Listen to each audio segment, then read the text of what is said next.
Thank you all so much for coming out to Malvern Books tonight, braving the cooler weather to enjoy poetry with us. We're super excited to be celebrating the launch of Mike Lala's new book, Exit Theater, and to have Rebecca Liu here tonight as well. So without further ado, I'm going to introduce our poets for the evening. Mike Lala is a poet who works with text, recorded sound, and occasionally images. His first book, Exit Theater, was selected by Tyrone Williams for the 2016 Colorado Prize for Poetry. Current work can be found in Boston Review, Fence, The Brooklyn Rail, Denver Quarterly, Jubilat, The All, and Bolt, as well as a number of chapbooks, most recently In the Gun Cabinet, out this year from Tar, along with 24 exits from present tense pamphlets. He lives in New York. Mike.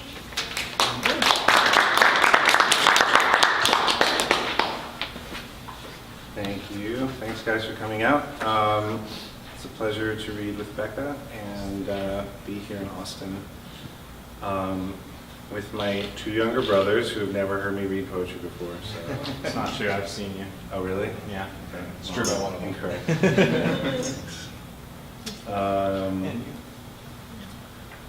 Okay. I think I'm going to start by reading a couple sections from a long poem, and we'll go from there.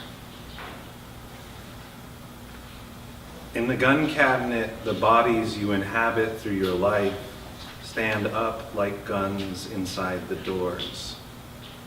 They open. The flickering present takes you as if by a chain as those bodies form a V.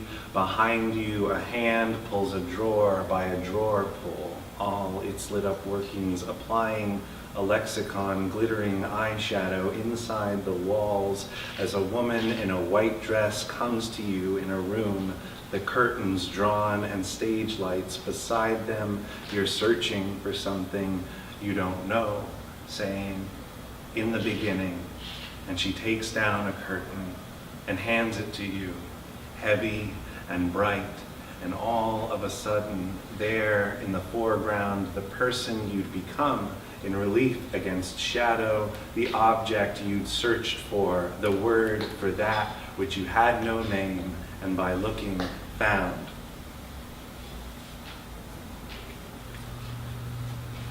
In the gun cabinet, drapery, crushed velvet, yes, red, pulled over the fainting couch, the globe stands, the insides of the trumpet cases, the stain darkened where my brother cut his finger and drew it into the wood. The edge of the barrel my father dropped as it pitched and went off. Dusk falls in the gun cabinet, the city in yellow silk. I pull its sash, the first tower, markets, power grids. Mother, take my hand, lead me to the theater's bold lettering lit by hydrocarbons. Exit, theater. I step in through the first door, beneath an iron chandelier. My heels click an echo, a regiment, a pattern. Past the box office, will call, powder room, side halls, cocktail lounge, ice trays, and ceiling-high mirrors. Through the next door, a theater, a needle weaving carpet, white noise from the speakers, white light under the curtain. I stand there before it, a face made of gnats, unable to speak a language I don't. Qu'est-ce que c'est? It sways. What is that? The folds shuffle. Qui dicis, qui nescis, qui velis. Like a parched Persian red tongue strung from the rafters, the curtain hangs mute and still. I step out to the hallways of the gun cabinet to rest, pick a scallop from the silver, chat the wall hung former guests, ladle gin from a punch bowl as it calves off an ice floe, part my hair in a breastplate and plot my way back, making eyes at the taxidermy as I exit. There's a violence here that folds you. Two roads meet in the country under a poplar tree, in the evening, in the gun cabinet, evening, over the power lines, slack, a fence missing pickets, the house now boarded, built on contract by migrants, stalking the harvest north every summer. I was born, beauty ended, my appetite for destruction, cock out, tongue fluttering under the pantry as it emptied. Nocturne in the gun cabinet, my mother's body in wake.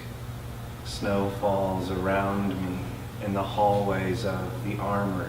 A bloodhound tracks a dying scent. The snow-white static opalescence sops a half-eaten hair as I step forward. A chandelier fades. Night. 2 doors I walk into. Night blooming. Dear God, Robert. Dear Mother, I walk in you. This night I lose myself before me. Doors I push past, I open, books drop, I part them, I come home. Odysseus beneath the failing ozone, I part them, Moses staff in hand at the water, the ceiling scattering paint chips to the corners. Somewhere in the wide room a piano overturned, I turn, my body follows. Blackbirds scatter at gunshot, my foot a ram like Grendel at the barracks. The air rips my ears. I step through the flung open doorway to the street. RETAEHTTIXE.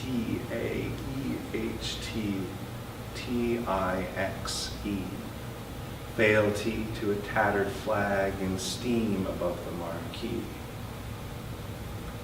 In the gun cabinet, a closet where I drafted another maker. The hand of M, the dribble in a Quonset on a field. A St. Bernard named Haas chased our church group to a frozen pond. The bridge he slipped from breaking the ice, the glass I wake under pricked. Blue veil, white dress, red lips. They call my name, they cry it. They lean in and whisper, you first. And like the christened, I'm wet. There's blood and water on the walls. The white duvet stripped from the mattress, the floor's half mandorla, me opposite, curled like an infant, an insect sucking a breast, her finger inside me, a circle. Then a man comes, white hair, black clothes, black eyes, trumpets, a foghorn. He throws me down, a palm full of bird's eye, a crown full of beryl. Now I've tasted 2 of his frauds. The light sweeps through the stained glass, in vectors, through the gun cabinet, pools of color over wood grain. The open cabinet, I waken. Okay, so I'm going to read, it's kind of like a translation of a Catullus poem, the late Roman Republic poet Catullus, but since I don't know Latin, I just use other translations and Google Translate to write a poem that sort of mirrors the, like, what's happening psychologically and emotionally in the poem, but pertaining to my own choice of subject matter. If nothing else, pleasure. Catullus 76. If nothing else, pleasure. Just knowing one's own borders. That even though others die because of my hands' extensions, it is not by my hands themselves. Now, if one believes in a private kindness, and has not broken fraternity or bone, nor through any deal with awe deceived a neighbor by hand or spectacle, does not, if nothing else, joy remain? Let it continue through my life. And if no one really hears through the news of the day, tinged in green and every eye newsward, if my tongue simply gestures and it heralds a commons, what stone should be cast and at whom? Good intentions fade. That's a crisis. Don't take it as an end. Wade through it. You know it's hard to cast off love, to lead yourself back to pleasure. Find a way. Carry its open corpse like a purse up the steps to the temple and drop it. laugh in the face of the guard, and spit on the gold-plated feet of the statue. Look in its stone eye, say what it knows. It was fashioned a likeness to hear. I'm here to wash your feet for a price. Look at me, Lord, what grace. What wretch ever spared, what dog, what girl, and me, I'm clean, touch my white skin, my throat, its veins, I think of nothing else. A voice I never asked to speak in booms in my bluest cavity. One thing, reprieve, pleasure, please. I know what it is happening.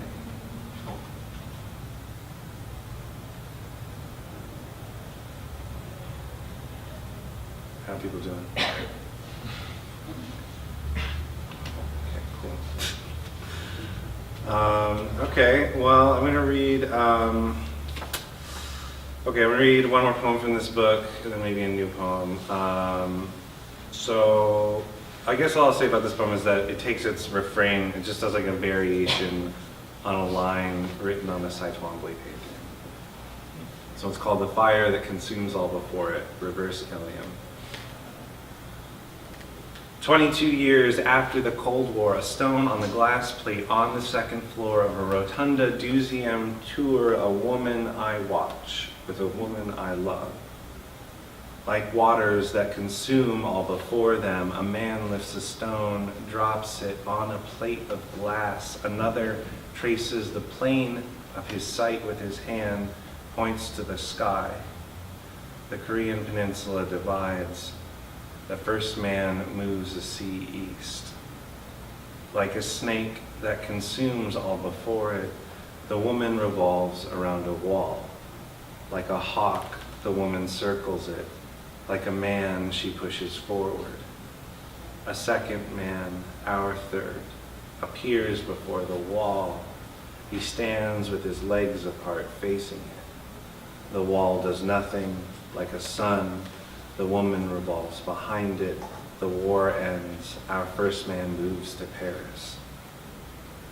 In the country of his birth, I bought 2 tennis shoes, a jersey with my initials, matching socks and gym shorts, a backpack with a cartoon mouse speaking poor English into a bubble. I remember the entire stretch of runway lined with surface missiles pointed north, waking before the city, my mouth open. Like a mirror that subsumes all before it, the glass beneath the rock casts the shadow of a rock, breaking glass on the wall behind it. The 7th Fleet runs exercises off the Sea of Japan. On the floor of the lobby, there are 3 sheets of paper. The woman, like a woman, does not touch. In the end, these men and women who live and work in America stand before the wall and bow. The man from Korea is not here. The cellist, I forget to mention, his long black hair, hands on 2 bows, and the neck of his cello, dissonance gathering, forgotten history. He does not bow. Like a phrase, a fire, a language, a line, there is a wall that does not bow. A pig before us, it consumes. A bank, what's behind it has vanished. A second woman leaps headlong into the arms of a man. He drops her. A wall falls. Now, all but the woman, like ashes, lie down on the paper and writhe. Like a fire, there's a wall that stands behind them.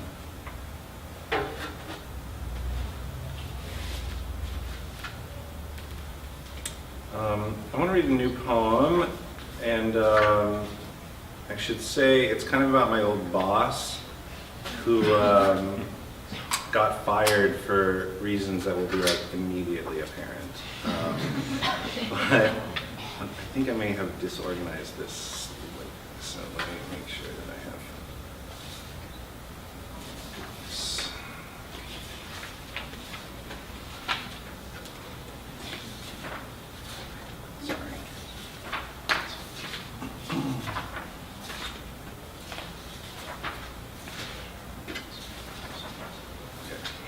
This is called Dandy Isle, A-I-S-L-E. $40,000 expense report this month. Exchange rate, my dream of a unified and standardized currency, my master of hours.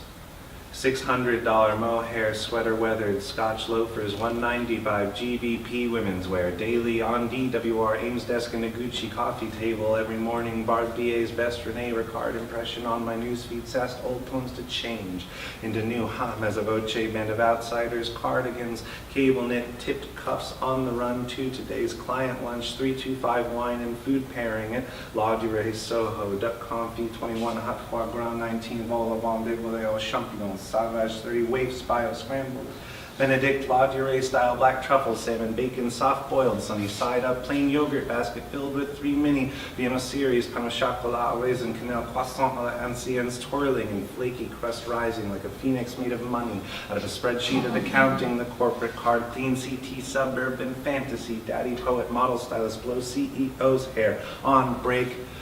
Inside, I'm with Jay, trying to not be a boss, trying to listen to the screaming white noise on the blue tube of face-safe feed, whereby what's left of some poor and subliterate childhood friends wave the flag of the state, mourn the death of a CBS, while those in publishing, adjunct in university, admin, plug class war and advocate, killing cops, replicate M. Brown's grad photo over KG, then tied to aesthetics and compositional methods as if one's own ethics might meet at Drone Stream October 5th, 2014. 5 people killed and 3 wounded when missiles struck the valley. At Drone Stream October 6, 2014, 8 people killed and 6 wounded.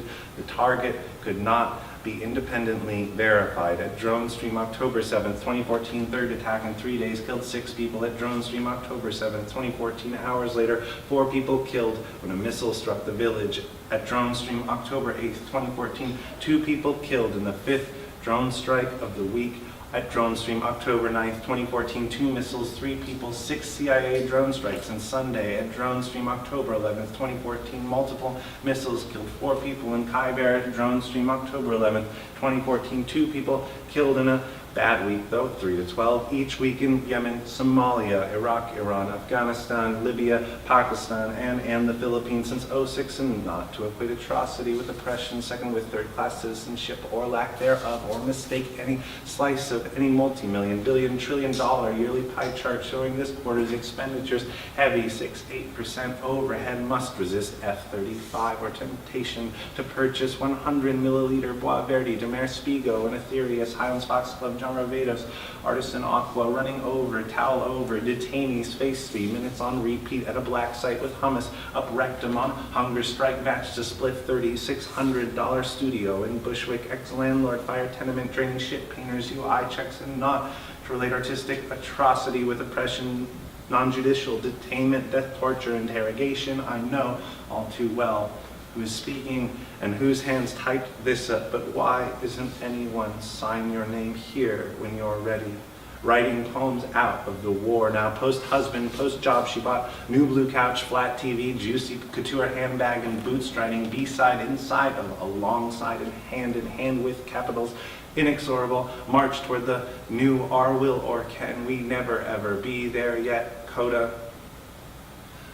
Where it fails even now to end this history, listen, though to do feel quite right, post-human knifing through haze with my dentist mask and my bright tools, popping pills at the front door's dark threshold, 1.2K day rate, producer requests 1 foam latte, $4, raw sugar, I order with $3.50 cap, also grande for the dandy from Starbucks, barista making $8, maybe an hour on the Bose speakers, BIG, late SPENDA strides in, no info for his partners of the IRS, at least though a library in which his expenditures hide his expenditures, checks and forged signatures, mad flagrant, sure though he stays clean as every man standing in suit or starched collar behind some young trick moving numbers or payloads does, and so too I, ever dreamily triple beam balanced and accurate, finding more money than in publishing, more problems untrue, they still pay shit to solve them. Okay, I think I'm just going to read one more from the book. Thank you to everyone who came out, and I'll All you should know about this one is Lydia Delektorskaya was Matisse's wife's assistant and then his assistant in his studio, and then his muse and model in the later part of his career. This poem is about going to the museum. Lydia. No photography, still life with compote and fruit besides still life with compote, apples and oranges. No photography, still life with Puro, one beside two. Young sailor condensed the meaning of his body by seeking its essential lines. No photography, seated nude, now not without her white scarf, but the scarf no longer hides her pubis. No photography, goldfish and palette, interior with goldfish, Pont Saint-Michel and Police HQ, the view outside through the window. No photography, goldfish and bowl atop indistinct surface, face of ivy on chest of drawers. No photography, Lorette as meditation, seated in pink armchair, seated in green robe, black background looking down. No sketching in the light across the street. 3 officers are waiting for her figure to appear. No photography, Notre Dame night, detail, wall, south facade and Seine in daylight, view through window, opposite lamplight, bridge and riverbank overlaid, the floorboards outlined black. No photography, no drinking. I'm taking medication. Woman on divan, woman in an armchair, paisley carpet, shuttered windows, variations on the drapes. Stand back, please. Cliff with fish, cliff with stingrays, cliff with single eel and white sail. No photography, no sketching. It holds up the crowd. The large blue dress, February 26, March 3rd, March 12th, 13th, 22nd, 23rd, 24th, 25th, April 2nd and 3rd. Dear Lydia, every day a photograph I remember. Every day that dress being stunned, every day blinding in the corner and missing its other half. No photography. Lydia Delektorskaya, the author. Lydia, the author, regrets. No photography. Lydia, the author, requests you simply take your blue dress off. No photography. Point to something. It is not here. Point because you will die, Lydia. Point as if to say the bodice snares your roving eye. No photography. Here in the last room, 8 photos, 1 painting, an empty white pedestal in the corner beside me. Come over here, Lydia, and sit on it. Sir, large red interior, my face in a black fern, your hair over me, interior, 12 people, Egyptian cotton, 8 pairs, my face just pictures the fern outside through the window. Black now, light on a white wall, sir, behind us. That year, that war, sir, stand back, please. Lydia, you wouldn't believe it, Lydia. All we have are photographs. Back, please. Thanks.